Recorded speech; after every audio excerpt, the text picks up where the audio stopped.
келіңіздер, жақындаңыздар. Ауыл үлкендері біле, нөмірі 3 стол. Бұлау жоғарыда көрсетулі. Нөмірді мынау столдың нөмірі жоғарыда көрсетулі. Нөмірі 3 столға менің жанымдағы. Ауыл үлкендері ағайындар келіңіздер. Ерекел қайда? Ерхан ағамыз. Келіңіздер, нөмірі 3 стол, ауыл үлкендері. Бұлай.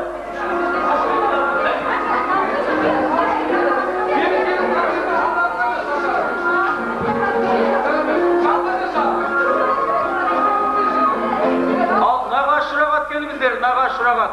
Бұл менің жанымдағы 5-ші стол, Нағаш Жұрағатқа арналған стол. Келіңіздер.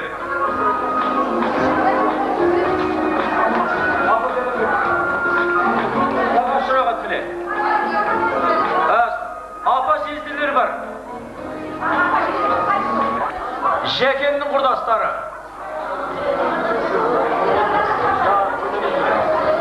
Ал Жаңайбай ағамыздың құрдастары 6-ші столға келіңіздер.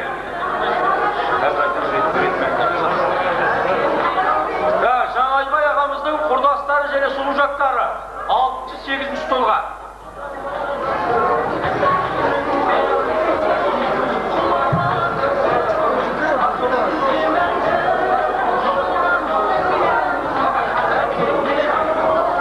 Ал келіңіздер.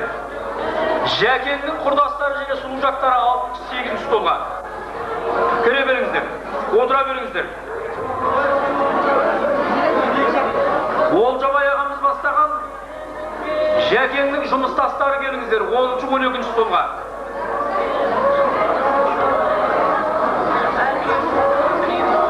Жәкеңнің құрдастары және сұлужақтары 6-8 столға. Жәкеңнің жұмыстастары 10-12 столға. Жәкеңнің құрдастары келіңіздер, 6-8 стол.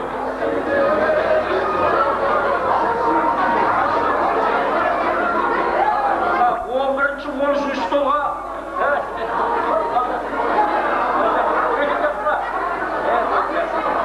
Жастар келіңіздер, жастар. Мұнау Алтынайдың группаластары және құрдастары 11-13 столға. Жастар. Алтынайдың группаластары және құрдастары 11-13 столға жастар. Айнамкөздің класстастары, жұмыстастары және көрші көлем келіңіздер. 14 столға. Айнамкөздің класстастары, жұмыстастары және көршілер келіңіздер. 14 столға.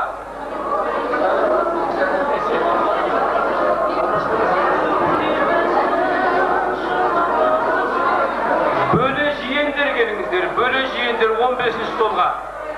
Бөле жиендер 15 стол. Жәкеңнің ілігендері 16 столға. Тағы да бір айтып өтеміз. Ауыл үлкендері және ағайын Жұрағат. Жастар келіңіздер. Группаластары және құрдастары 11-13 столға.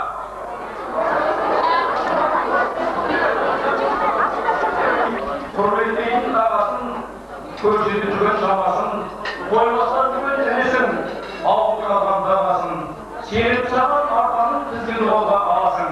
Ермал отбасындағы думан тойдың тізгіні қолға бергеннен кейін сіздер қандай жастардың сыр болсын, биылғы мал жолымыз елге жайлы жыл болсын, орманы думан жыр болсын, ең басты ағайын ауылдары бір болып келген жақсы ниетпен тойды бастағалы жатырмын.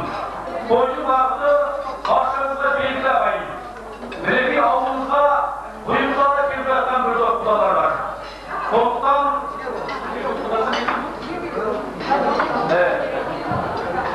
құдаларды шақырып ордамызға қол соғып қошеметтеп қарсы ағайын.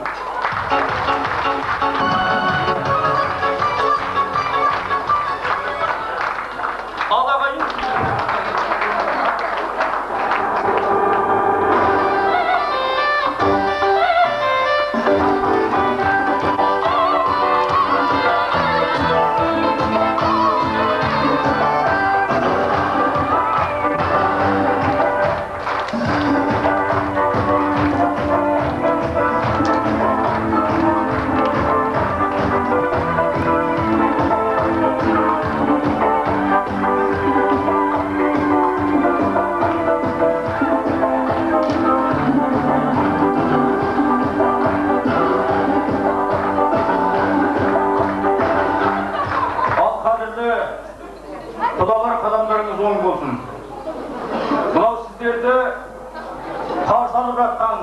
ауыл. Айтулы елдер бар екен, жүйріктері бақтаулы дегендей 15 жасында атқа мініп, өзінің білегінің күшімен, найзасының ұшымен жерін қорғаған Құнанорыс Ершабайдың ұрпағы. Біздің бер жағында елге белгілі, халыққа шарапат дейіп, елдің марапатын алған атақты емші Қошық атаның ұрпағы. Ал мынау қошеметтеп отырайық, қошеметтеп ағайын. Әрине мұндай қыз айтуға келгенде ойдан шықса сый сияпат кәдемі, бұл жақтан да аласыздар уәдені, жеңгелері сығалақтап қарайды, алғысы кеп қыз қашатын кәдені дегендей өзінің жолымен, орнымен жасалатын жол жоралғы кәделері болып жатады. Мынау қадірлі ағайын, бұл құлалар бағана Жәкеңнің үйінде болып, өзінің ата-баба салтымен, өз жолымен жасалатын ақсақал шапан, жеңгетай, қыз көрімдік, өз турар деген әртүрлі кәделерді орнымен жасады. Енді қазір мінекей келесі бір жасалатын кәде, әрине бір кеште мынау қыздату салтында жасалатын барша кәдені жасаудың мүмкіндігі болмас, бірақ жасауға тиісті деген міндетті кәделер бар. Соның бір жол жоралғысы білек ұстату кәдесі. Яғни мінекей мынау қарындасымызда келіп тұрған екі жеңгесі екі жасты табыстырғалы тұр. Сондықтан мінекей қадірлі ағайын, білек ұстату кәдесін жасағалы тұрған бас құдамыз Сәкенге қошеметтен сөз береді. Құнары, Құнанорыс әулеті, екі балдарыңның тойы құтты болсын. Жаңа Жәкең айтқандай, сағат сол 6 маңында келдік. Сау болсын, жақсы күтіп жатты. Жаңағы айтқан қадірлерін беріп жатырмыз. Бұны да екі қасымдағы біреуі құдам, өзімнің екінші інім, солар табыс етеді. Ал енді айналайын 2 жас бақытты болыңдар. Алыстан, жақыннан жиналып, бұна барлық осы қошеметтеп, сіздерді сыйлап келіп жатқан ағайын туыстарға 2 жақтың да рахметімді айтамын. Ол той оңай болмайды, жалғыз адамның қолынан келмейді. Сол сияқты мұна айтып жатқан Жәкең ауылға белгілі, өзіміздің Маңғыстауға белгілі жақсы азамат, соның баласын алып жатқанымызға бізге де құрмет өте. Сондықтан да мына келіп жатқан томаластары барлығында тойлары құтты болсын дегім келеді. Ал мына екі бала айналайындар, бақытты болыңдар, жолдарың ақ болсын, әр уақытта да осындай тек той жиында томаластарының алдында қызмет жасап жүре бердің дегім келеді.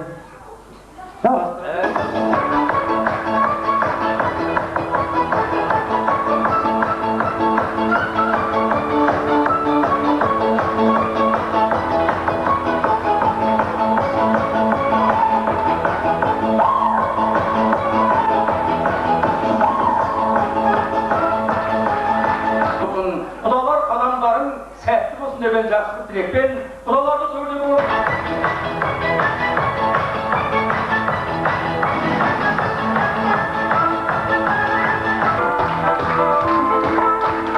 адамдарыңызға гүл бітсін.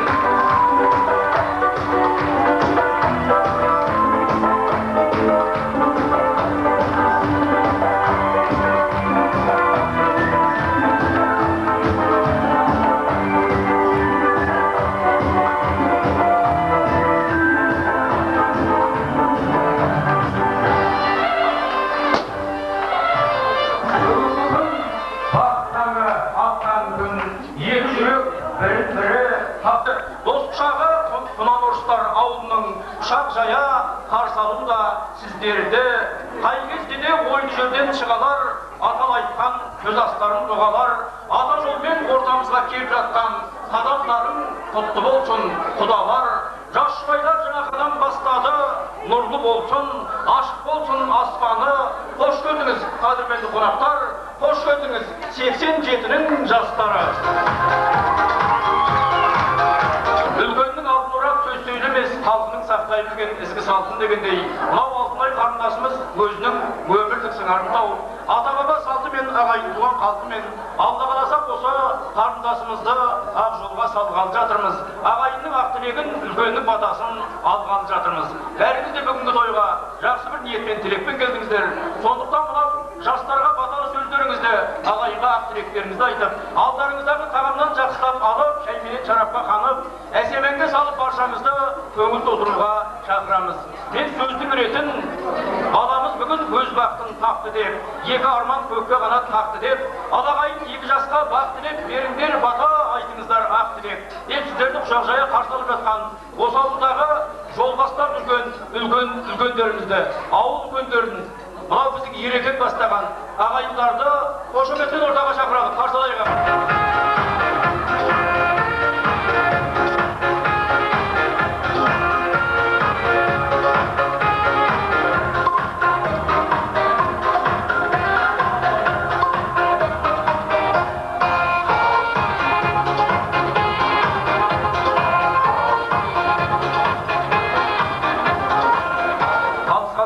Ауыл үлкендері келіңдер, ауыл үлкендері. Тойшы қауым, ағайындар, жекжаттар, мереке құтты болсын еді.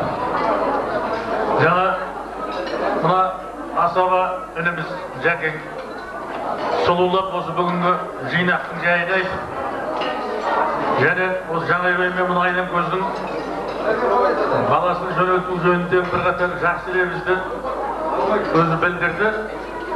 Жаңа Құданың өзі алғашқы сөзінде сол біздің жүрегіміздің үстінен өтіп, бізге оған екі жаққа лайықтап жақсы тілегін айтып жатыр. Біздің де айтар тілегіміздің бір жағы сол. Балдардың бақыты, елге барғанда сол бақыттың баянды болуы, екі жақтың ата-анасының бір жақсылықпенен бір тәтті сөзбен кездесіп жүруі, осы шалдардың тілегі. Енді біз бастан айта берсек, Жәкең Жаңайбай ініміз осы ауылға, ауданға белгілі деуге болады. Құдай енді алпыстардың қарасын көріп қалып жүрген шал. Әнеугі алғашқы құдалар келіп бастап осы мәселенің басын шешкенде екі жақ болып бір жолғыс жасалған. Ой өзіне де бір жақсы тілектер айтылып, өткен шалдарымыздың бір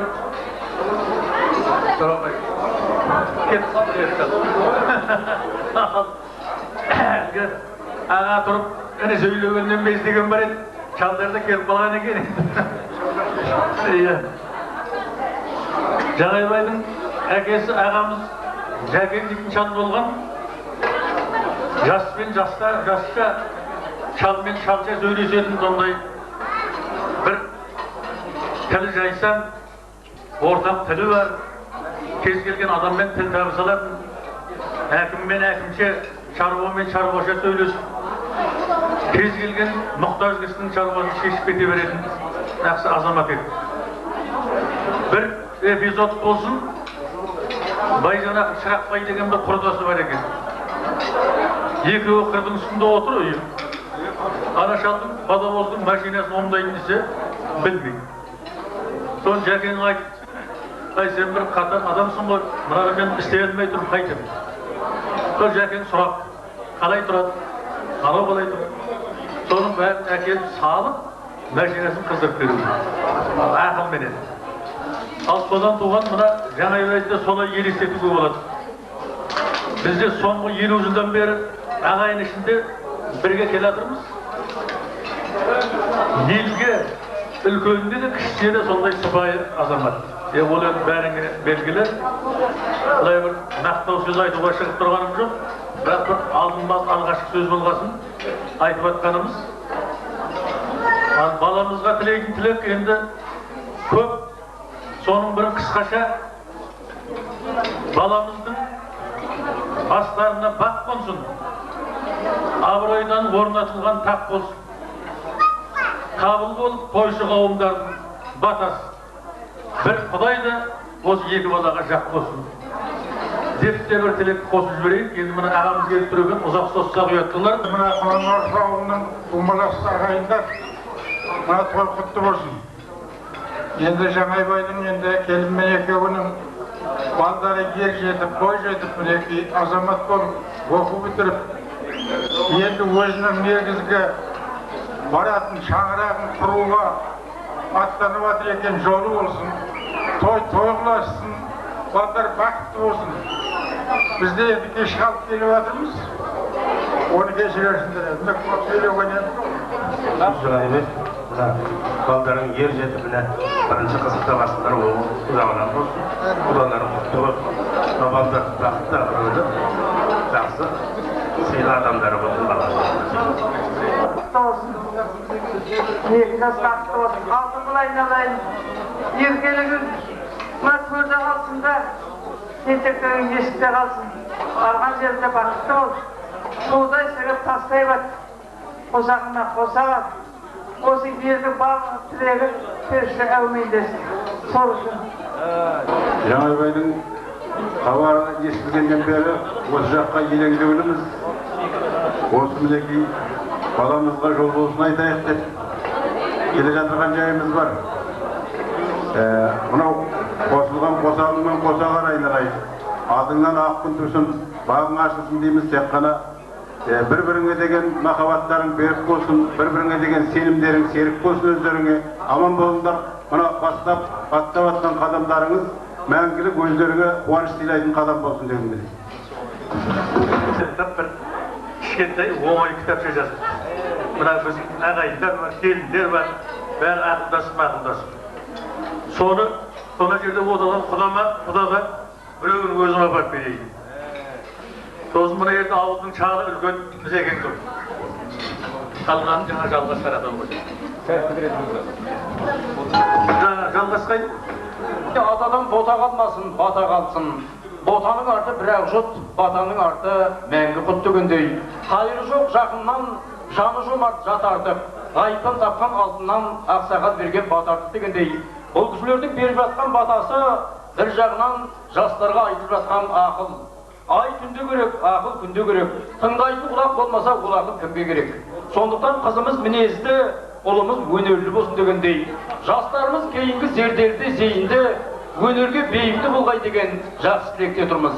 Жас үлкендер ақ батасын жолдайды, қимас жүрек ақ жол тіреп толғайды. Қыз бала бұл жас жүктыққа жаралған өмір заңы келіспеуге болмайды. Ақ тілегін жолдаған шығып бәрі, баға жетпес алтынның сынықтары, айтылған тілектерін қабыл болсын Құнанорыс ауылының ұлықтары. Балдар күн жол болсын. Үлкен ағамызға осы біздерге, осы біздің тұқымдарымызға арнап кітап жазып жатқан, ақпарасын беріп жатқан үлкен ағамызға үлкен рахметімізді айтып, осы ағамның семьясының атынан ақылдайтын. Қошемет деп отырады ағайын, қошемет.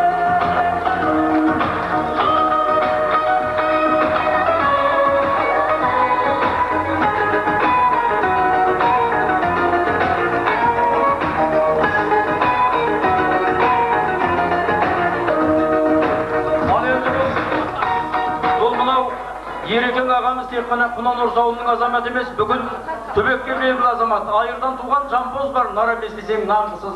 Қарадан туған жігіт бар, қанғағының салғысыз дегендей, өзінің Құдай берген қабілетімен өлең жазып, осындай жастарға, үлкендерге батаны сөзін айтып, ортада мінекей кітап жазып жүрген ақсақал ағамыз. Ал қошеметтеп отыралық, тек сіздің де бәлекенді өлтіріп тұрым ба? Рахмет мұнай, інілеріме, қарындастарыма. Арасында да өзі осындай ордалы жерде болып жүрміз. Осы соңғы былтырдан бері осындай бір шапан жабатын әдіс шығып жатыр. Әрине, далаға тастаған емес шығар, енді бір үлкендердің былай бір бағытында келтіріп тұрған шығар. Рахмет, сау бол. Жоғарыдағы жаратушы жебесін бәріңді. Рахмет, ортаны беймелел көтерелік ағайын.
ата-анаға таяу, қыз бала үйге жаққан бояу.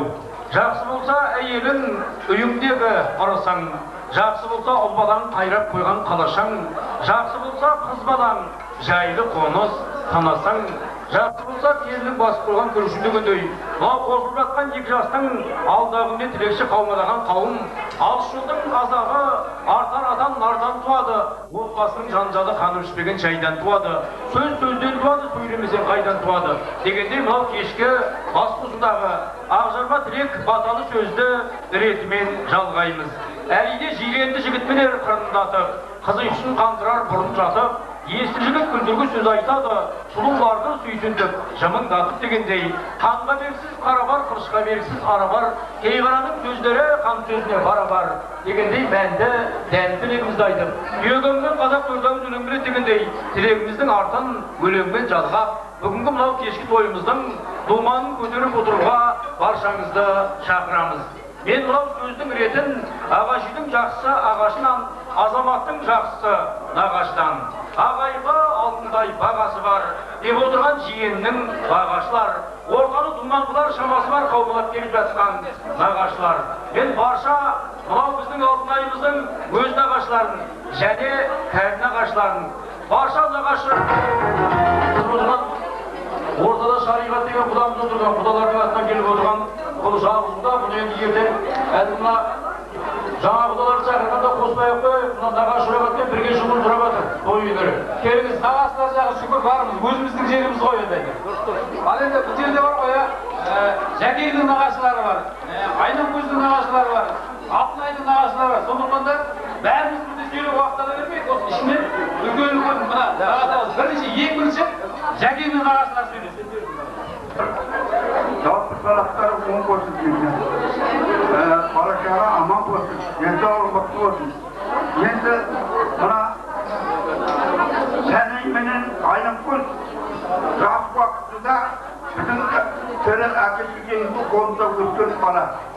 Әке-шешеміздің қолында өскен, оқып ерткен. Енді Сәния оқып, медициналық оқып бітіріп, ол тұрмысқа шыққан. Ал енді Айнамкөз дейтін ол әуелде біздің баққан балам қолымызда болған, бірақ мамамен мына келіні екеуі баққан қолымда өсекке тәрбиелеп. Ал енді осы тұрмысқа шығып екеуі қолдарына алып, бәрі тұрмысқа шығарды. Ал енді батырға тиісті болсын, жандарына жамандық келмесін. Мына жас уақытта батардың өзі жас уақытта үйленіп кеткен, оң болсын, махаббаттар арта берсін, жапырақтар жайда берсін, өзін ойлаған армандар жақсылықта бола берсін. Екі бала абырайлы бақыт болдыра берсін. Жақсы көршілік қауым. Қаламдағы тұтымыз уақыттары болсын яқтадауы. Жаңалай, Айнамкөз, барлығы бақытты болсын. Ол болды деген арманына жетелік.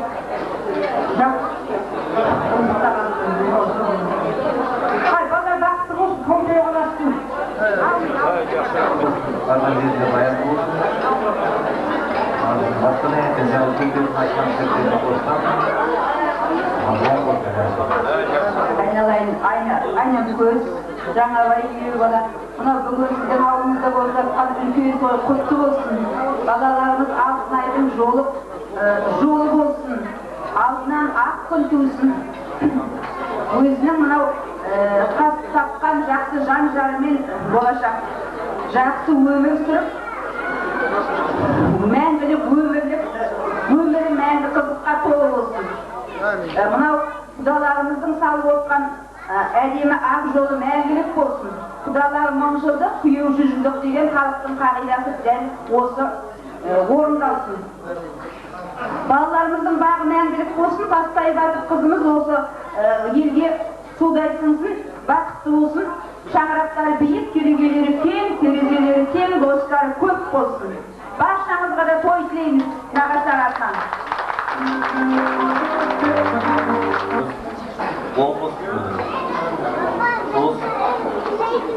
Daha vurmalı olmasın. Abi, balta ben çektiğimiz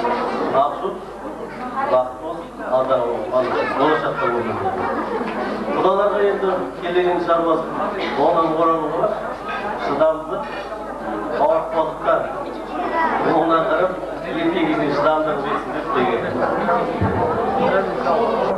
Toyып жатқан той құтты болсын, ұлан болсын, мына жиеніміздің дағы болсын, жолы болсын дейміз, тойларыңыз той қыласын, балдар бақытты болсын дейміз. Барлығыңызға той тілейміз, тойда жүздесуге жасын, аманшылықта болсын. Toylarınız toy bulasın deymiz. Bir balanız, iki bala bolur, on bolsun, құтты болсын дейміз. Осы құдалар қосалға құда түсіп кеткелі бір ай болды. Мінекі ертең жүрегімізді бірін байлайсыздар. Ал енді той шығауы, сіздерге тілейтін осындай той. Бастарымыз тойда бастады. Бастаман жетті. Сіздердің отбасыларыңызда үлкен қуаныш, Ақтөбенің қатын жазып, бір балаңыз екеу болып жатыр. Қуаныштарыңыз ұзағынан болсын. Тойларыңыз той қыласын. Міне бүгін енді 6 ай жыл дүниеге келіп, тигенде үлкен той болып, бәріміз де қатыстық. Сол тойда үлкен ақсақалдар жақсы тілектерін айтып, баталарын міне бүгін қабыл болды деп есептеп тұрмын. Үлкен азамат болсын деген сол уақытта ақсақалдардың тілектері қабыл болды. Міне бүгін Алтынайжан үлкен азамат болып, өзінің жарын тауып, міне жаңа өмірге аттағалы тұр. Патша Алтынайжан, ал енді мынау адамың құтты болсын өмірге аттап атқан қосағың мен қосағар дейміз. Мына ауыстырып атқан орамалың құтты болсын, өмірде бақытты бол. Енді Алтынайжанға ақ жол тілейміз. Нағашылардың атынан, бөлелердің атынан бірләндіріп комплектіміз жасалып қалуға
жасалған арнайы сый-сияпат бар. Бұны біз тойбастар кәдесі деп атаймыз. Осы тойбастар кәдесін қабыл алыңыздар.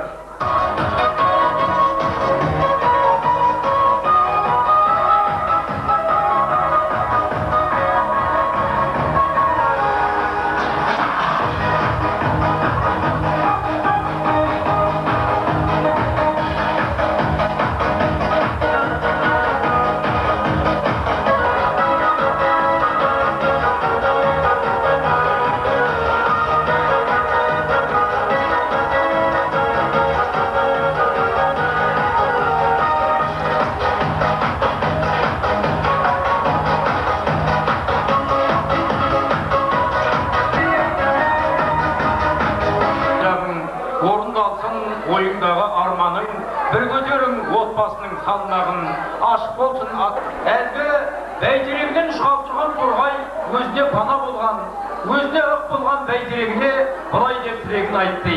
Жаз салған саратан жапырағыңды шалмасын, домана қара балташы төбеңнен қолды салмасын, күннің түсіп қызығы өзегіңе бармасын, жылғанда су сарқылып тамырың солып қалмасын, бұдағыңды сындырып отын етем дегеннің жаққан оты жанбасын, саған қастық істеген өмір бойы зарласын деп тілегін айтты. Сонда өзінен шыға тұрған кішкентай торғайдың тілегіне риза болған бәйтерегі де жапырақтары сылдырлап, өзі былдырлап, ұшқан тұрған торғайына былай деп батасын берді. Тура туған тұрғайдан сақтасын, жағалай туған жағалтайдан сақтасын, алдыңнан қырғи шалмасын, балапандарын ұстап алмасын, сен көрсеткен сысынсын, саған тісін салмасын, күшін көрсеткен күштіге жолықсын, бәледен басын алмасын, саған қастық істеген ол да өмір бойы зарласын деп батасын берді. Мінекей сол айтқандай мынау Құнанорыс ауылының ақ қосы Бектеміз ауылына бақ қосы болғай деген жақсы тілекте тұрмыз ағайын.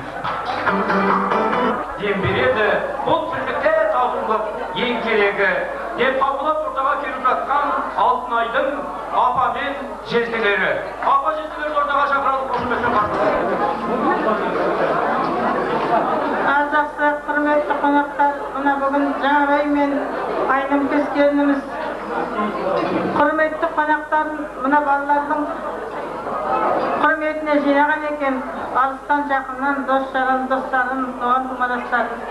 Мен де осы ауылдың қызымын. Иә, мына шал жезделерің жоқ. Енді бүгінде төркіндеріме өзім сайрандайын деп бала келінімді алып келдім. Ал енді мына балалардың бақытты болсын, махаббаттары мөлдір, сезімдері берік болсын, алдына да артына да қадірлі ұл мен қыз болсын.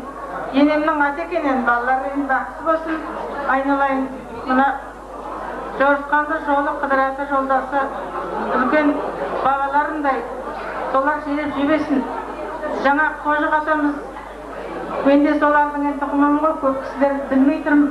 Қарасам бұрынғы ағаларымыз, шауынбас жеңгелеріміздің бәрі жоқ, білең жастар екен. Құтты болсын қарағым, Жаңабай қайда? Айналайын.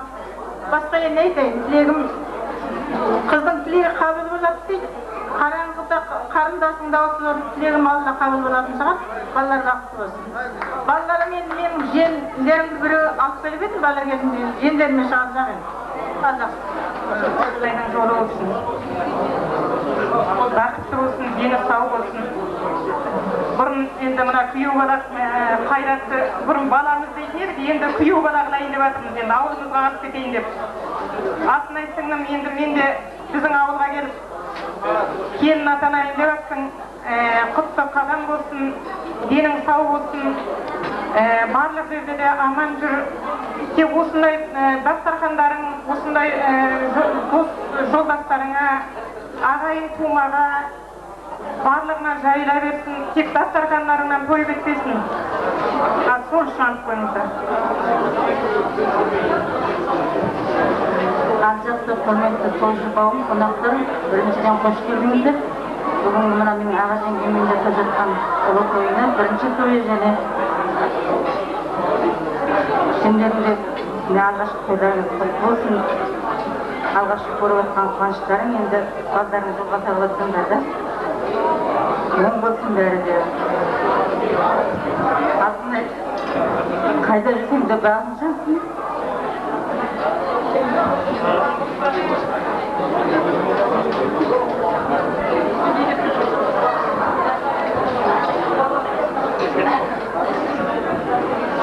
Ал құрметті қонақтар, тойшы қауым, ағайын жұмалар, қош келдіңіздер. Мен аға жеңгемнің қуанышын бөлісіп, уақыттарыңызды бөліп келгендеріңізге көп рахмет. Ал жәке айнасына өрістерің кеңейіп жатыр, ұзағынан болсын, бір балаңыз екеу болып жатыр. Енді күйеу балаңыз да бір балаңыздай болып өздеріңізді сыйлайтын жақсы күйеу бала болсын. Алтынай, Батша енді жолың болсын. ата-анамның ақ батасыменен наркотиктің қой көшір тілегіменен аттап бара жатқан қадамым құтты болсын, оңнан болсын. Саған енді сол ағза тілеймін. Денің сау болып барған жеріңде қадірлі жақсы келін атам папам мен маманың енді атына кір келтірмей жақсы азамат бол деп тілеймін. Аманшылықта болайық бәріміз енді. Бәрімізде де той болсын. Azaz koşuyor bana demir ağay durmalar kudalar hoş geldiniz dediniz. Ama Altay ve Kayrat'ın ikimizde Altay ne var size Altay ustağa bekliyor bir. Altay değil bazı yüzler ayıkması mı bu tekemiydi. Toplam Allah'ın kolay konuşan koyar.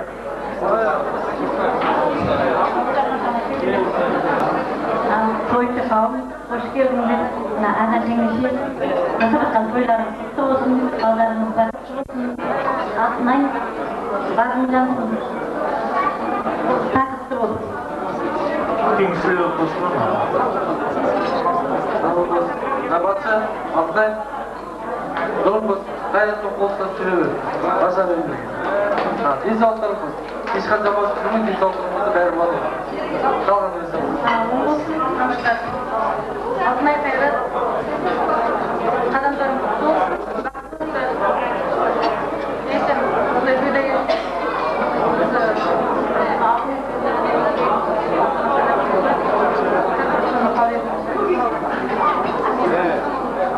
Söyle koy.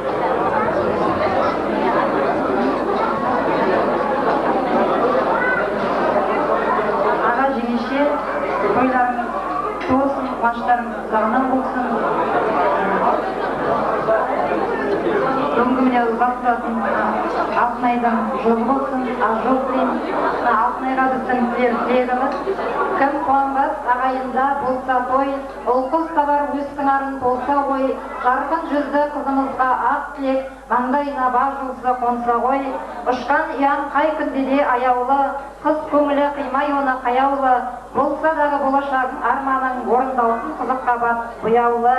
Ақ ниетің адал жаның кірленбей, жасылтауға көңіл талап бірленгей, еш жаманды көрмей осы өмірде, тұрмыс күйің сәлеменен түрленгей, бір-біріге махаббатың сөнбегей, сыйластықсыз бұл сезімің олугей, жүректерің бір арнада тоғысып, қуаныштың бесігінде бүленгей, самал лебің естін жаңа туысқа, береке таппас әңгіме сөз қосқан, еліңе құс несібелі келін боп, сенен қуат алсын саған жосқан, сан тараулы өмір жолы шылалған, анық бастан Алла өзі құбалған, денсаулықтар мықты болсын дүниеде, биіктерге самғасыншы жұбарман. Деп тілегімді тілей келе, апа жезделері, аға жеңгелердің атынан кір жуғыш машинамыз бар, Алтынайға. Соны табыс етемін.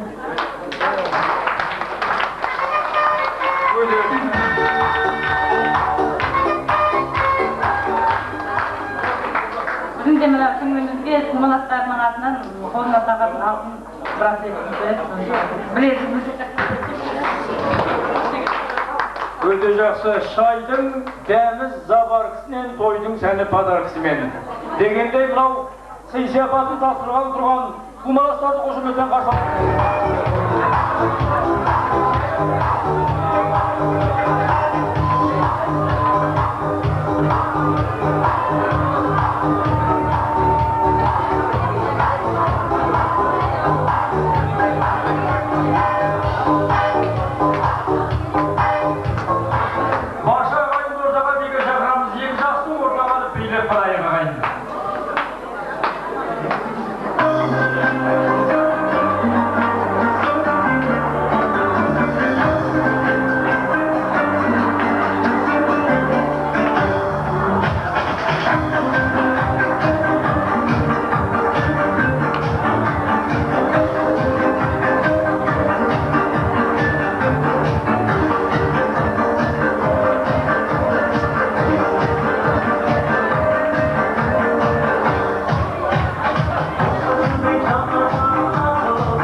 Біз бір бүгінгі тойдан естелік болсын деген мақсатта арасында бір лотерея билетін ойнатуды жөн көрдік.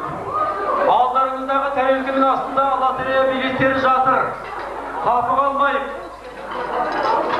Алдарыңыздағы тәрелкенің астында лотерея билеттері жатыр.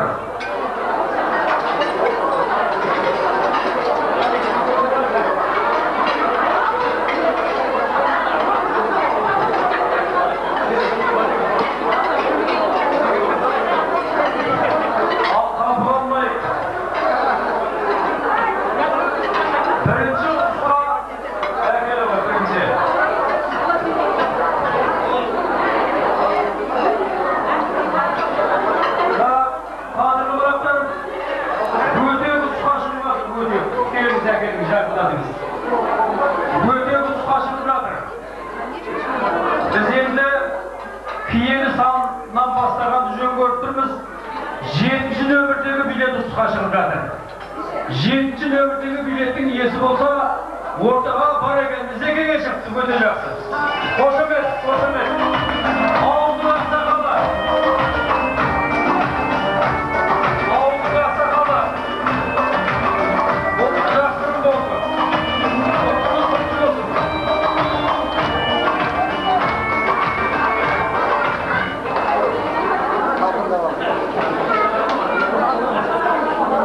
Екінші тағы ұтысқа жақындаса қой. Ұтысқа шығып жатқан затымыз. Графин қой жақсы. Соқ құятын, бұда бір қажет нәрсе қой жақсы. Және бір жақсы тойдан естелік болады. 12-ші нөмірдегі билет ұтысқа шығып жатыр. 12.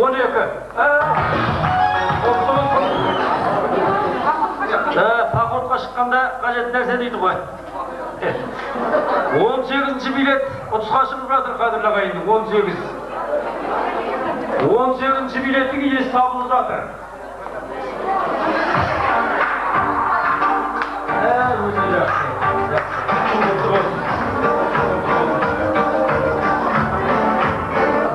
Іші толған ұтысы екен, қадірлі ағайын. 11-ші нөмірдегі билет ұтысқа шығып жатыр, 11.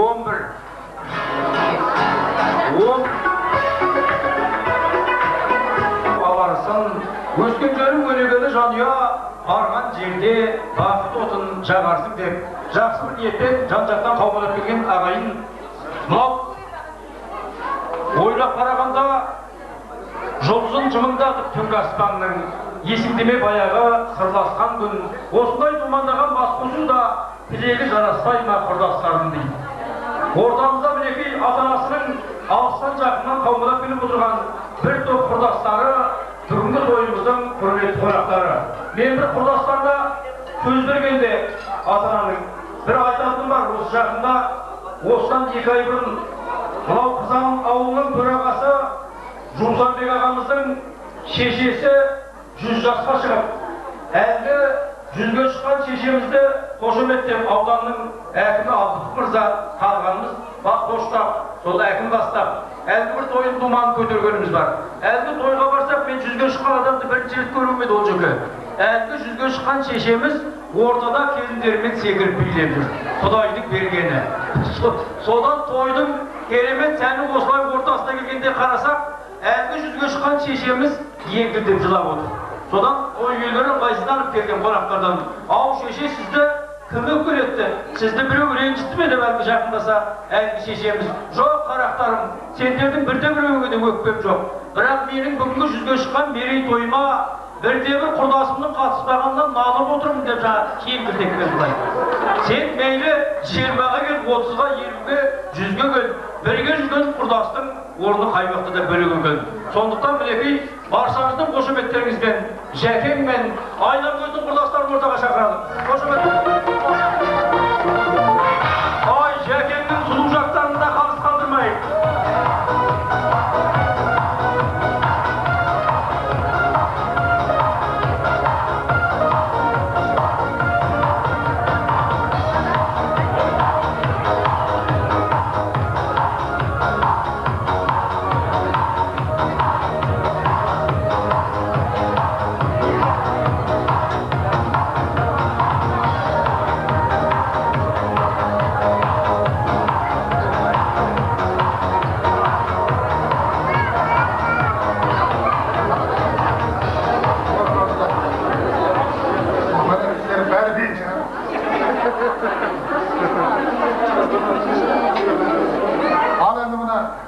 toyga gelip atkan elemet Kınanos Avleti yakın ruhları jasap atkan merekelerimiz boң bolsun. Yadan sorgan oturgan balapanlarım осы әулетке тек қана жақсы қуаныш сыйлайтын жақсы бала болсын. Қондырып атқан ауылдардан бектемістер, сендердің де отауларың, шаңырақтарың бірге көбейіп жатыр, ұзағынан болғай. Ал екі жақта жапырақ жайылып жатыр. Осы балаларымыз тек қана көз қуанышы болып, осы тойдағы барлық ата-ананың құрдастары бар, басқасы бар, бәрінен тек қана қызық қуаныш сыйлайтын инабатты, тәрбиелі ұл-қыз болсын деп тілеймін. Мына құрып атқан отауларының босағасы берік болсын, босағасынан ар мен ұят кетпесін, төрінен ырыс пен бақ кетпесін, шаңырағынан қуаныш пен шаттық кетпесін. Тек осы ағайын туыс жан-жақ тілектес адамдардың барлығы болып, тек сіздердің қуаныштарыңызды көруге жазсын деймін. Бақытты болыңдар.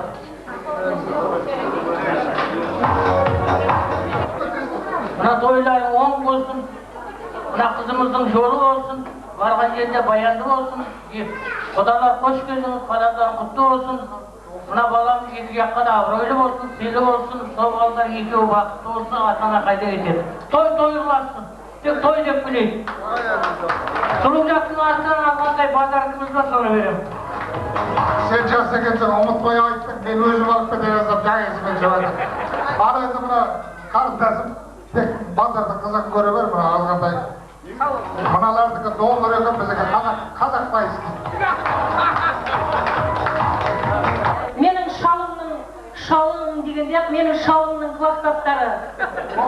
Алғашқы мына жасылан баласының артын сатқанда, менің шалымның осындай бір шумақ иманды болғыр жасыланның тойына шығарған бір шумақ өлеңі есіме оралып тұр.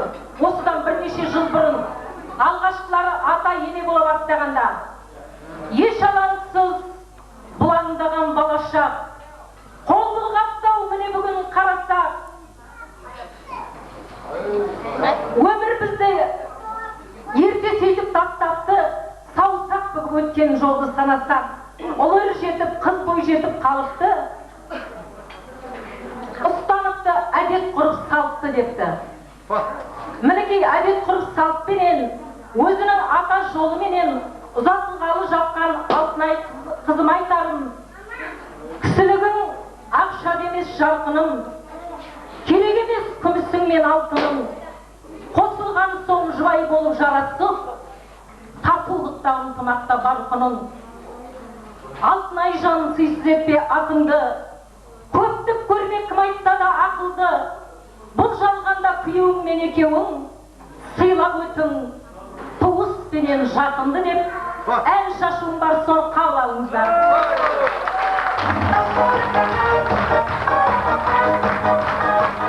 Қарымыздың өнері басында болып кетті. Сондықтан біздің екі келіншегіміз екі өлең айтады.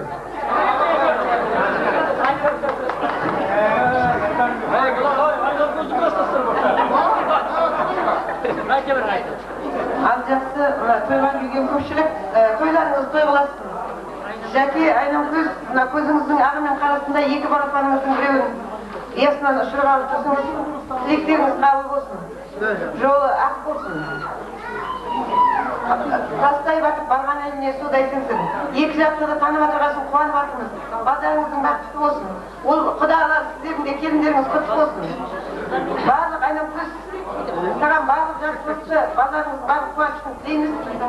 Бәйтеректей болып жайқала беріңіздер. Азғантай мынау кластастардың атынан тыйымыз бар, ұсынуға рұқсат етіңіз.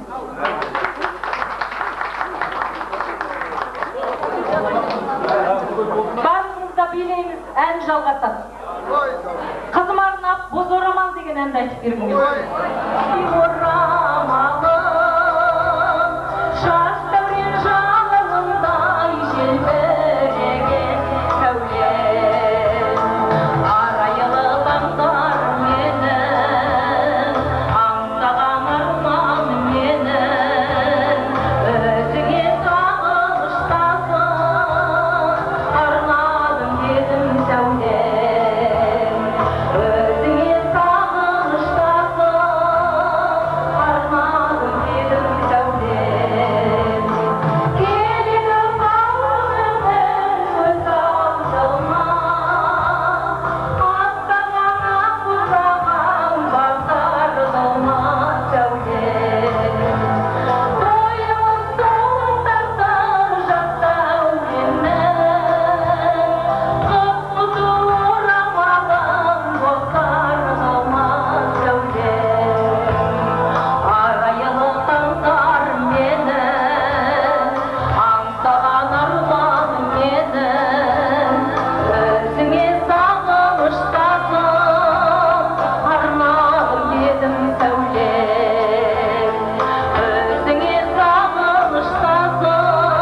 сәлселегін тыңдайық.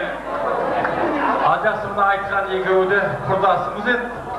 Өркендерің өссін, тек осындай тойда әндерің өз халықта жүре берсін біледі. Ал барлығымызға денсаулық тілеймін. Қошеметтен отыралық құдалардың құрметіне.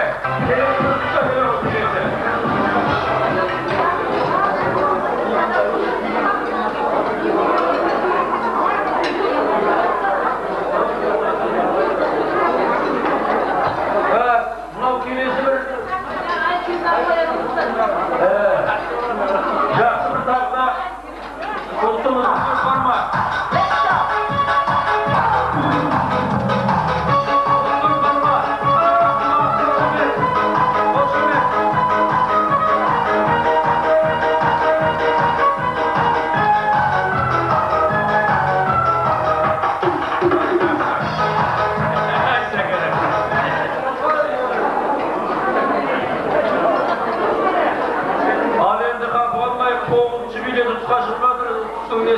Бер жақында ғой. 9 билеттің есі болса ортаға шақырамыз 9-ші билет. Ал мекен 9-ші билет. 9-ші билеттің есі қояд. 20-ші билет ойынға шығады. Бар мекен, жақсы.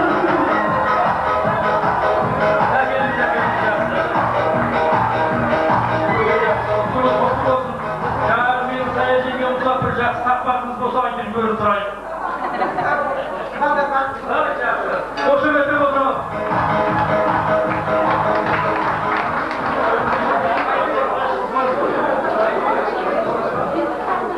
Ал жақсы. Мынау қадірлі қонақтар, қызым қыз кісі, қызыма келді 100 кісі. 100 кісінің ішінен таңдағаны бір кісі дегендей. Қыз деген бұл қызылғын ғой, өсіп тұрған бақтағы. Қыз деген бұл жігіттердің асыл арман ақтаңы. Қыз деген бұл әсемен ғой, әлейтіліп болмаған. Қыз деген бұл бақыт құсы қолға оңай қонбаған дегендей. Мынау мінекей қолына бақыт құсын қондырып жатқан азамат. Бұл қай ауылдан кім деген, мынау құдалар қай ауылдан деген жақсы бір көкейлерінде орынды сұрақ бар екенін сезіп тұрмын. Әрине танып жатсыздар. Сәкеңді ел біледі. Талай көлігіне міндік. Жасыратын іштеген жоқ. Ал енді Сәкең бастап келіп жатыр және Ектеміз ауылынан келіп жатыр. Әрине мұндай жерге қадірлі ағайын кезіккен азаматты жібермейді.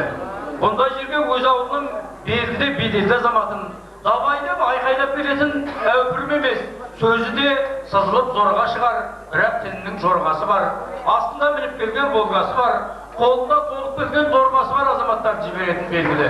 Ал мінекей қадірлі ағайын, мен мынау қандай сыннан да өтеміз, мақсатымызға жетеміз.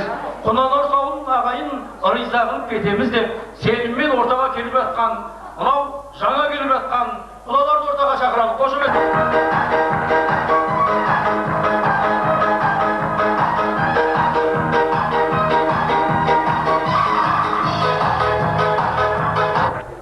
Екі жасқа ол көп болмайды, бақытты болсын. Алыстан Құнанор Сәулеттің тумаластары, ағайын жекжат, нағашы жұрттар бәрі келіп жатыр. Бәрі де сол біздің құдамыз Жаңайбайды сыйлағасын. Соның құрметі мына тойының жақсы өту үшін алыстан кеш шықса да келіп осы тойдың ортасында болса жүргізіп жатқанына көңілім толып отыр. Сондықтан жәке сіздің жаңағы құдағайымыз екеуіңізді осы балдардың ата-анасы құтты болсын. Жаңа екі жақта енді мен Бектеміз ауылынан келіп жатқан уәкілеттікпін. Мына қасымдағы тұрған таныстыра кетейін, бұ да құдам. Мына Қайрат баламыздың нағашысы. Одан кейін тұрған Талғат деген мен Үсен деген ағамның баласы, үлкен баласы. Осылай шешіліп, ұйғарып қойдым деп құдаларың айтқаннан кейін бүгін сіздің ауылға келіп жатырмыз енді. Ал аман болайық, тойларың той боласын. Тағы да айтайын, жаңа Сая менен Зияда құрдасыма өте ризашылығымды білдіріп жатырмын. Жәке, асқандай нелерімізді беріп жатырмыз, жаңа Рәшид дейтін құрдасым айтады, ойбай бізде биледік береміз дейді. Қазір тағы да билеген уақытта беремін ғой, сондай дегендейін. Az жақсы құрметті, нұр саулықталар, осы екі бала себепші болғаны қуанып жатырмыз. Мынау бүгін көпшілік әулетті шаңырақтарыңызға шақырып, сый сияпат көрсетіп, дастархан жасап, құшақ жайып қарсы алып жатсыздар. Көп рахмет. Енді мына Сәкен құдамыз айтып кеткен, мынау қайда тұрған ем болады маған. Мен өзім ашындауынан кеттім. Осы екі бала бақытты болсын, екі жақты да қуанта білсін, өздеріңізді де қуанта білсін, ағайын туысты қуанта білсін. Бұны енді жер жағында біздер жалғастырып жүрген ар жағы адам ата қауына деңгейден көш қояр екен. Осы болашақта жалғасын ала берсін. Осы балалармен сіздің де осындай болашақтағы мерекелеріңізге осы жастармен бірігіп келе берейік, тойларыңызда бола берейік, той тойлай берейік. Ал жақсы, Құрақ ағай, тойшы бүгінгі мына той рәсіміне жаңа себепкер ана айтып өткендей осы екі жас Құдай болсын өміріне деген ниеттің арқасында осындай үлкен той жасалып жатыр. Осы себепкер екі жас әрдайым екі жаққа да тек қана жақсы жағынан, сыйлы жағынан, жағымды жағынан көріне берсін дегеніміз керек. Айтылып жатқанына тілектің бәрі осы періштенің құлағына шалсын. Осындай ауылдарыңызда той думан жақсылық бола берсін. Тойшы бауым, бәріңізге де денсаулық, осындай той думан тілегім келеді. Сонымен қатар сіз қазір біздің осы тегімізден кейін бір музыкалық ұсыныс бересіз бе? Ал сол ұсынысқа берілсе бір ең жақсы билеген осы жердегі тойшы бауымдарға екі адамға бір призіміз бар. Өте жақсы рахмет. Мынау енді қадірлі қонақтар, мына Сәкен менің құрдасым болмаса да сырласым. Екеуміздің әуелден бір жасыратын бірімізден сырымыз жоқ. Менің ойымша осы бас құдада және кәсір құдада осы кісі сияқты. Ал енді бұл кісілер бірақ енді үшеуі келіп тұр, екі конверт деп тұр, жалпы мен ойлап тұрып үш конверт бар шығар, ар жағында тағы біреуі. Әдемі билегендерге үш конверті бар, қапы қалмайық. Жан-жақтан қаумалауда жақын бүгін, әсемен мен думанға батың бүгін, мәңгілік екі жастың бақыты мен тілейміз құдалардың татулығын. Құдалар ортаға билеп алайық.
айтпай, мына жастарға үлгі көрсетіп тұрған өте жақсы орындаған мына Жәкеңнің құрдастары бар, осы аттары бірінен соларға призм бар.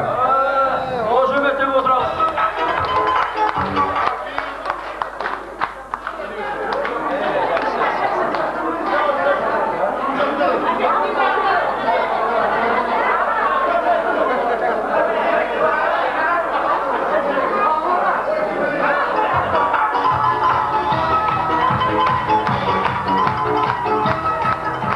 Екінші приз осы жерде ең бір әдемі өлген бір биімен бір әдемі бір түріп бір жақсы биіңіз.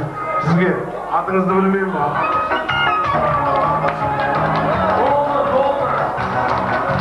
Жол беріп жатыр. Шынымды айтсам болып жатыр жол бүгін. Ал енді қазіргі қонақтар әрине гүл өссе жердің көркі, қыз өссе елдің көркі. Қыздың қабағында құты бар, қызы бар ауылдың қыдыры бар. Суды құм бөгейді, дауды қыз бөгейді, қызы бардың назы бар. Қыз қылығымен көркем, ол әдебімен әдем деп бекер айтпаған. Ойлап қарағанда қадірлі ағайын, тірліктің мәні де татулықта, ынтымақта, бірлікте. Татулық бар жерде табыс бар, ынтымақ бар жерде ырыс бар, бірлік бар жерде береке бар. Берекесі кеткен ауылдың айтқаны өзек болар, аңдығаны төсек болар. Ал берекесі кірген ауылдың айналдырғаны шаруа болар. Еккені тары жегені жарма болар дегендей, екі жастың жұптары жазылмай, бірліктері берік, татулықтары тәтті болғай деген жақсы бір ниетпен тағы да бір лотерея билетін ойнатып бар, осының тілегімізді жалғаймыз. Жаңағыда мен тағы да бір шақырғым келеді. Нөмірі 9-шы билет ұтысқа шықты. Ұтысығай деген. Келесі нөмірі 2-ші билет ұтысқа шығып жатыр. Последний набор. Бар екен. Ұжымдастары.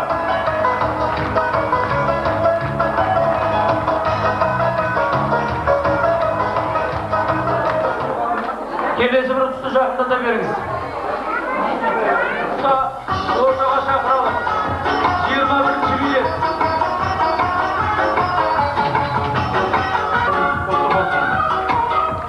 Жолы болсын, құрметтейтін ағасыз ұжымдағы деп қаулап беріп отырған Олжабай ағамыз бастаған Жәкеңнің ұжымдастарын ортаға шақырalım.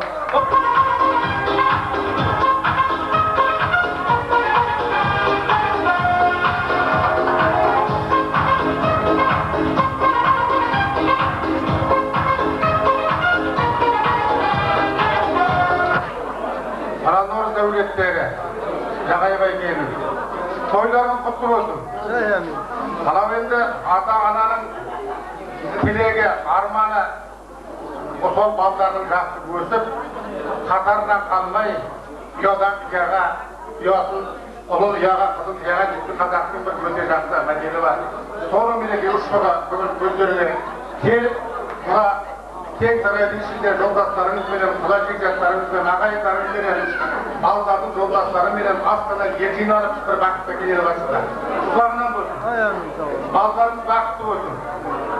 Ата-ананың тілейтіні, арманы, ақтығы сол балдардың жақсы, өзінің қатарыменен, өзінің кемелді уақытында, өзінің ұясынан ұялап, келесі бір өзінің өмірлік ұясына қонуы, ол сендердің бақыттарың, өмірден тілеген армандарың осы. Біз соған тілекшіміз. Біз көптен жұмыстаспыз, ауылдаспыз, ініміздің қатарында жолдастарының барлығы өсірді, сыйлы келіп жатыр. Бүгін енді жарқымыз өзің білесің, кешкі семинарда жұмыста, ол кейіннен тағы да тоқтап келер. Айтыла берсе жақсы сөз көп, бірақ біздің жүрегімізде сіздерге ақ тілек, балдарымызға ақ тілек, барған жерінде қосағымен қоса қарсын, тілегім осы. Илайомин. Жолдастарымыздың сізге қамқорлық аты бар, ол кейіннен өтілді. Өте жақсы. Азаматтың сақалына қараман, бақалына қара дейді. Бақалы сөзіміз қабыл болсын ол жеке.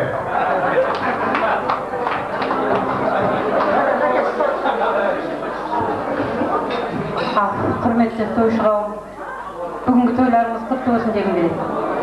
Екі жас бақытты болсын, дендері сау болсын. Мына мамасы менен папасыдай елге елеулі, халқына қалаулы азаматтар, азаматшалар болсын. Барған жерінде тастай батып судайсын дегім келеді. Барлықтарыңызға осындай той тілеймін. Алаватқан келін әлде де оң сапарда ғой, құтты болсын тілейміз. Аман, жақсылықта болыңыздар. Сіз бенен біз ортаны бименен көтерелік.